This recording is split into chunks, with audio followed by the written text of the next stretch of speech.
आज हम क्षेत्रमिति से संबंधित कुछ विशेष जानकारी के बारे में पढ़ेंगे।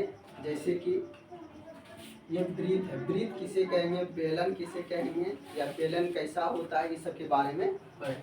तो सबसे पहले आते हैं हम लोग वृत्त। वृत्त क्या है? वृत्त जैसे मान लीजिए सर्किल है, वृत्त का आकार इस तरह से होता है। वृत्त में बीच में जो होता है इसको केंद्र बोलते हैं, यानी वो घेरे की लंबाई को परिधि बोलते हैं। और वृत्त के केंद्र से परिधि को मिलाने वाली रेखा त्रिज्या कहलाती है, जिसे R से डिनोट करते हैं। और वृत्त के केंद्र से होकर जाने वाली सबसे लंबी जीवा को वृत्त का व्यास कहते हैं। और वृत्त का व्यास जो होता है त्रिज्या का दोगुनी होती है। जैसे मान लीजिए यहाँ तक एक त्रिज्या हो गया, एक त्रिज्या यहाँ पर, यानी कि वृत्त का व्यास जो होता है त्रिज्या के दोगुनी होती है। अब दूसरा है बेलन। बेलन का आकृति इस तरह से बनता है। बेलन में इसको ऊंचाई बोला जाता है।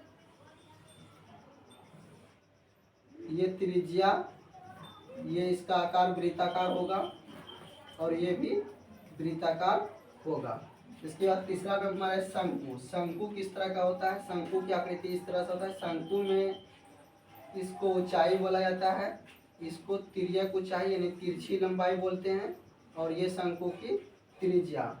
इसके बाद गोले में आते हैं। गोले की आकृति इस तरह से होता है। गोले का केंद्र से परिधि को मिलाने वाली रेखा त्रिज्या कहलाती है। इसके बाद आइए अर्धगोला, यानी कि अर्ध मतलब होता है आधा, गोला मतलब गोला, यानी अर्धगोला मतलब आधा गोला। अर्धगोले की आकृति इस तरह से होता है। अर्धगोले में यहाँ से ये त्रिज्या हो जाएगा और ये अर्धगोले की ऊंचाई। अर्धगोले की त्रिज्या और ऊंचाई आपस में बराबर होते हैं। उसके बाद घन। घन की आकृति इस तरह से होता है।